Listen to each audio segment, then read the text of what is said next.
Depuis le premier jour de l'invasion par l'armée russe de l'Ukraine, les cinéastes ont pris leur caméra et ont pris conscience qu'il fallait documenter ce qui se passait. Je propose de parler de 4 cinéastes qui justement ont fait des films importants sur le sujet. Sergueï Loznitsa, qui est un cinéaste ukrainien de renom, documentariste, mais aussi il fait de la fiction, et celui qui n'a pas attendu d'ailleurs le début des hostilités pour parler justement de cette tension entre Russes et Ukrainiens, notamment avec son film en 2018, Donbass, qui était une réflexion, un documentaire sur la situation de cette région sur place, entre d'un côté les séparatistes russes et l'armée ukrainienne. Et depuis, Sergueï Loznitsa a signé plusieurs documentaires, notamment L'Invasion, sur la situation des civils sur place, mais aussi une fiction qui avait été présentée à Cannes, 2 procureurs, qui se passe sous le stalinisme, mais qui déjà réfléchit aussi à la personnalité de Vladimir Poutine. Et puisqu'on parle de Vladimir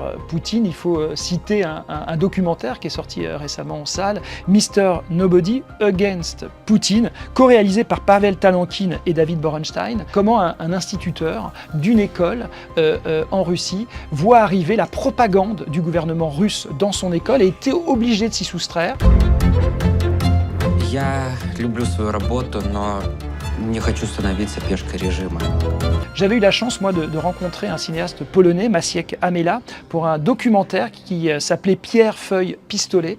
Et vraiment, au tout début de l'exil, en fait, des Ukrainiens, lui, en tant que Polonais, avait réquisitionné un van et est allé à la frontière avec l'Ukraine pour prendre en charge des réfugiés. Il avait filmé au sein même de son van les discussions et toute la détresse de cette population. On peut citer également 20 jours à Mariupol de Mislav Chernov, qui s'intéresse à cette fois à un reporter ukrainien et comment on documente l'horreur.